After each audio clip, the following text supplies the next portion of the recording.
Welcome to In Isolation. I'm James Kerwin, webcasting from Los Angeles, California. And with me, as always, all the way from Surrey Hills, England, is the beautiful Nicola Bryant. How you doing? Hello, I'm good, thank you. How are you? I've been doing pretty well this week. I'm stoked about this episode. How about you? Very excited. If you are in any way, shape, or form a science fiction fan, a Star Trek fan in particular, then unless you've been living under a rock for the past week, you know that a huge announcement, probably the biggest announcement in the past year and a half in the world of Trekdom, just happened, which is the announcement of the new Star Trek series, Strange New Worlds, which follows the adventures of Captain Pike. Yay! Sorry, just got a bit excited. Yeah, and it's they're bringing back Anson Mount, Rebecca Romaine, Ethan Peck, playing those three central roles from Discovery.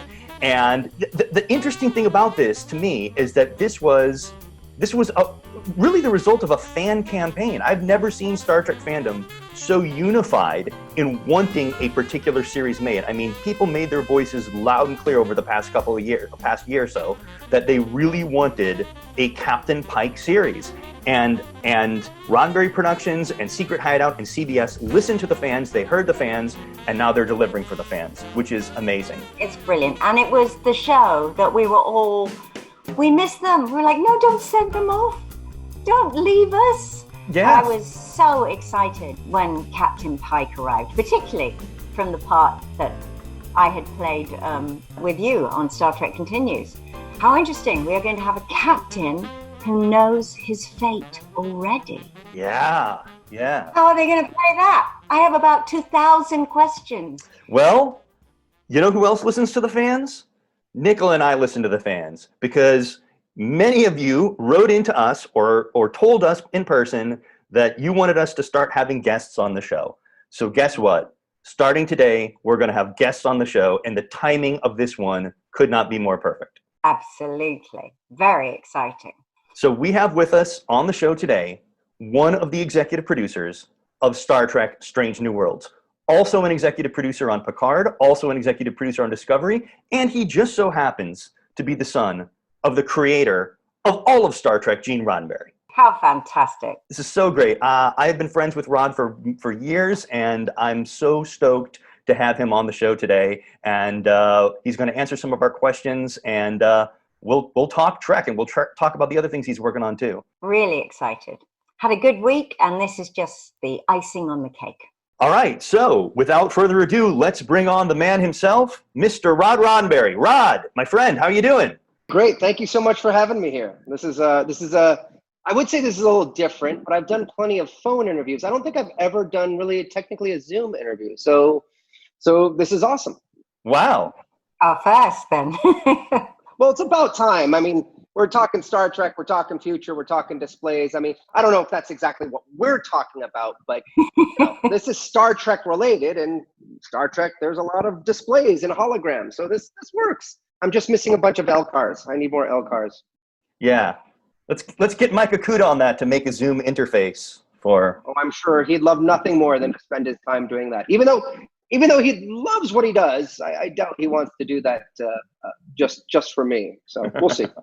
So, Nick and I were talking about this before the show, and, you and I are about the same age, but you grew up in the family that was essentially responsible for the creation of Star Trek as we know it. How aware of that were you as you grew up, and how did it influence you as a young man?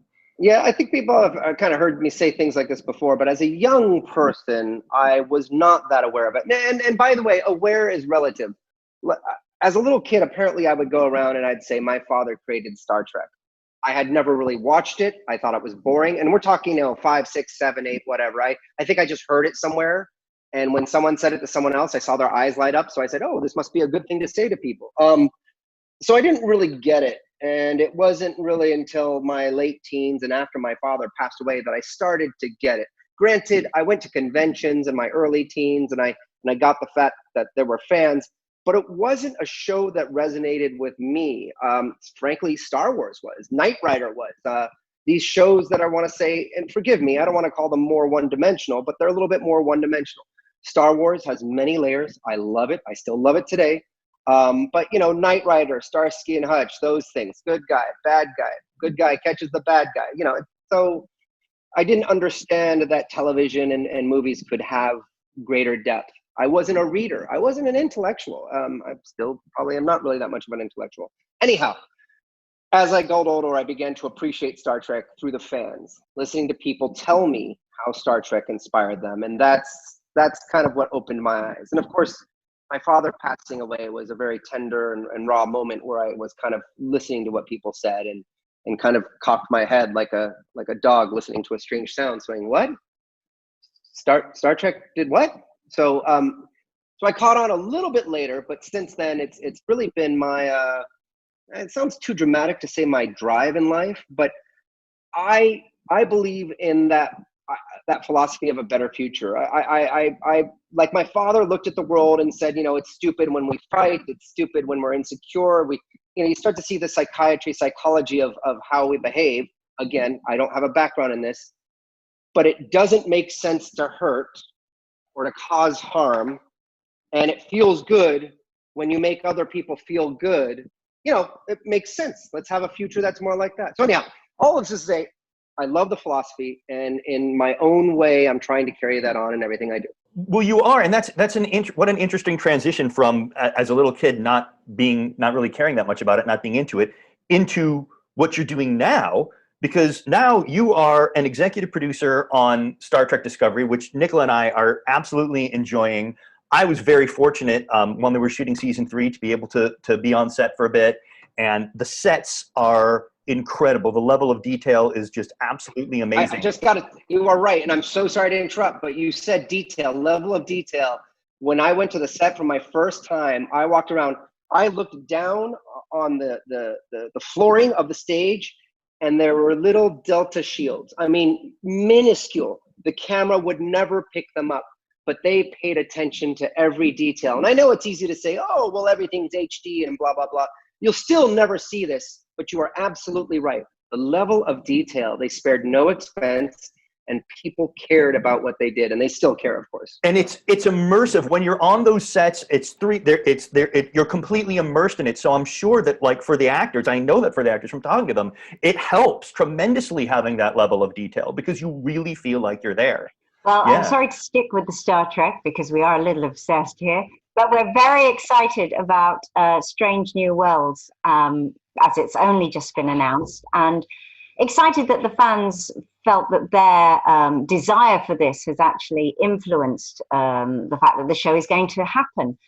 We're all looking forward to it. I'm sure you are too. Is there anything that you can tell us about it? No, I can't, and I'm not even being secretive. I'm really not being secretive. It is so early in its development. I have read a first script, but there's nothing I can tell you. I can tell you that what you already know, I heard the fans calling from it early on. Even one of my best friends, Jules, said, "Oh my God, they've got to do this." Because Anson Mount, the minute he stood on that bridge and addressed the crew in the most human, somewhat self-deprecating, but still courageous way, that he became my second favorite captain ever. Patrick Stewart or Picard is still my first, but the way he conducted himself, he didn't need to have ego. He didn't need to say that he was the smartest and he was the best and everything goes through him. He respected his crew. And even though there is a chain of command, he listens to them. I love the way his character was written for that. And that is true Star Trek.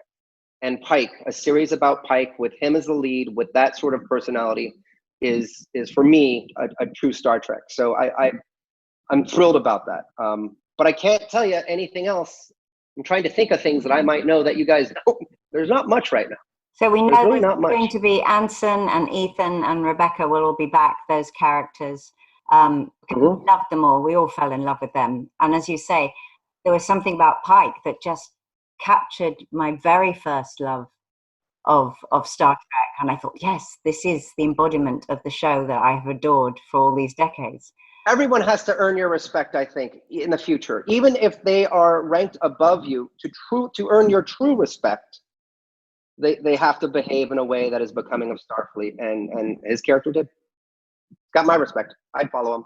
Rod, on a day-to-day basis in the Trek series, what is your role involved in all of in all capacities? You know, it's very important to me that I try to remain as authentic as I can. And I just have to explain, there's a number of levels of executive producer. An executive producer can mean many things these days. And I'm not trying to diminish our role in it. But there is sort of a core group of writers, producers, executives, studio executives that shape the show. We are one tier out. We're right on the edge of that, where we get all the scripts, revisions, outlines, everything that comes through, and we send in our comments and feedback, and we get to have a good dialogue every now and then when we bring up a good point that they want to sort of acknowledge and check out.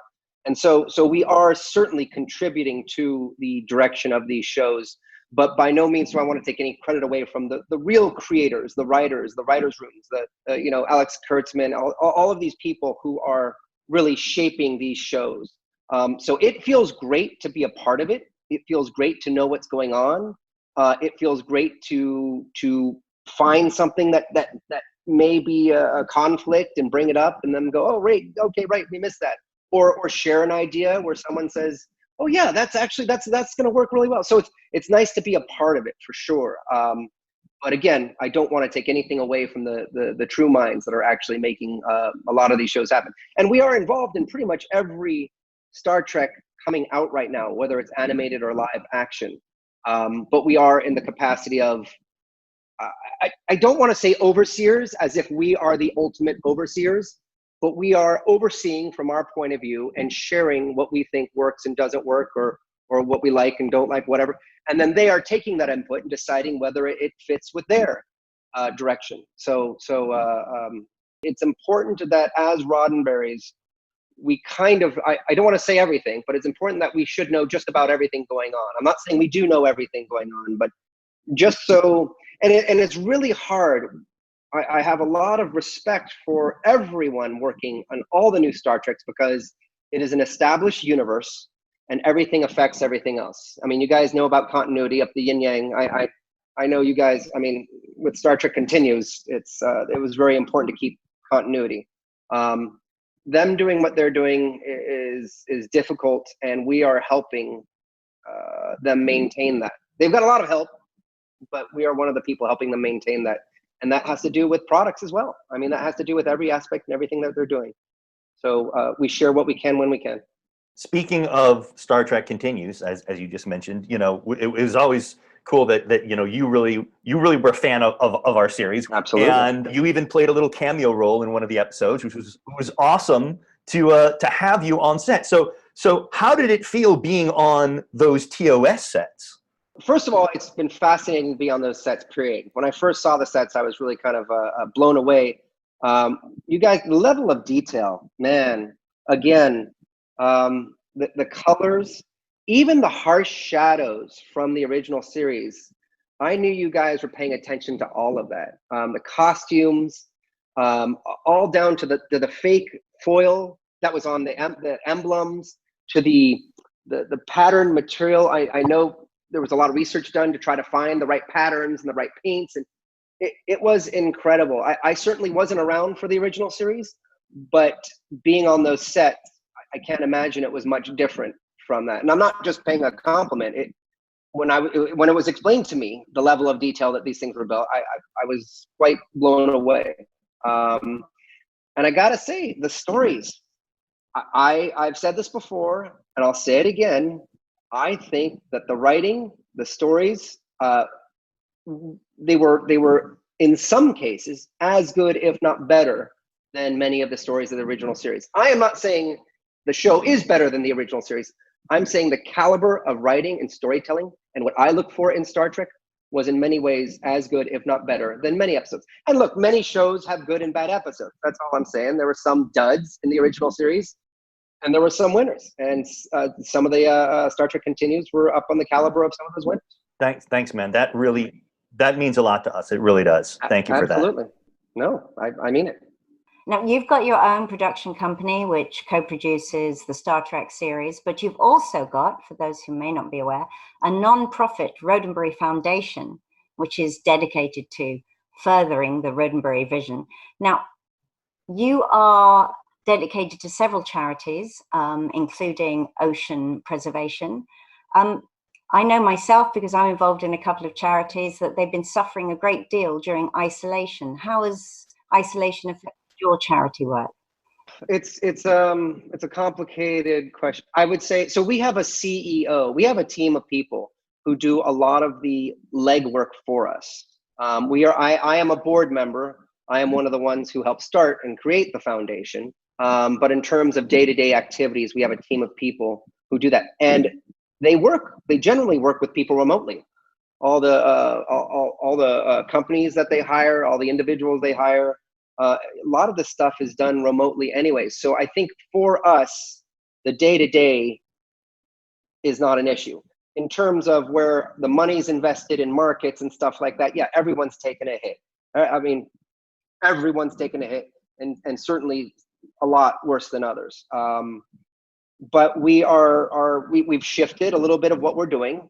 And of course, we're looking towards, cures and vaccines for COVID-19. We've always partnered with a medical institution in San Francisco called Gladstone. And they've been on the leading edge of stem cell technology. And they've worked with heart disease, Alzheimer's, HIV, and they've now shifted all of their departments to, of course, start working towards a vaccine. And what felt really good is when we talked to the president, Deepak, he let us know that, yes, many people are working on this. And even if every single institution, organization comes up with some sort of vaccine or some portion of a vaccine, we will need all of it. There's not going to be a winning organization. There's not going to be one institution that comes up with the vaccine. It's going to take many. And so we've contributed more money to them to help them in finding that. And they'll either come up with a piece of it or their own version of it. And hopefully sooner rather than later. But I think, as we all know, realistically, we're talking many months, if not potentially longer. So yeah, sorry, that was a long-winded way of saying I guess we're doing fine. Great. We're doing better than a lot of others. Yeah. Charities I work for are very much on the street, and their lives are very difficult now because of isolation. So we're trying to find other ways to raise money. But thank you. Thank you so much for joining us, and thank you so much for sharing. Yeah. Thanks, guys. Oh, hey. So Adam Nimoy and I are going to be on Instagram May 29th. That day, we're going to be showing Trek Nation and doing some commentary. And then one of the following weeks after that, we are going to be showing For the Love of Spock and talking about that. So if people are available, come join us and check out more at roddenberry.com. Thank you for telling us about that. Sure. And thank you for letting us promote it. Absolutely, man. See you later. All right. Have a good one. Talk to you later. Bye. Bye, guys. Before we wrap things up on this week's show, we're going to do the viewer question of the week in a segment we like to call Voices from Isolation. This week's question comes via Twitter from user Outsider01, who says, "You've probably been asked this a mazillion times, but at the end of Caves of Androzani, when Peter feeds you the bat's milk, what were you actually drinking?" Nicola? Well, I was actually drinking cow's milk, but it didn't taste like cow's milk because they had disinfected the test tube, but not washed it out very thoroughly. So when I drank the milk, and you know how milk absorbs the smells and flavors of anything else that it's near, this tasted like drinking, in England we know this as antiseptic milk. Dettol milk was exactly what I thought I was drinking. So it was utterly disgusting, which I think added another level to the acting, that bat's milk is pretty disgusting. Wow. So thank you so much, everyone, for tuning in, for joining us yet again, huge thanks to Rod for joining us. And for your questions, don't forget to send us your questions in via Twitter or through YouTube. Just leave your message below, and we look forward to seeing you again next week with another guest star.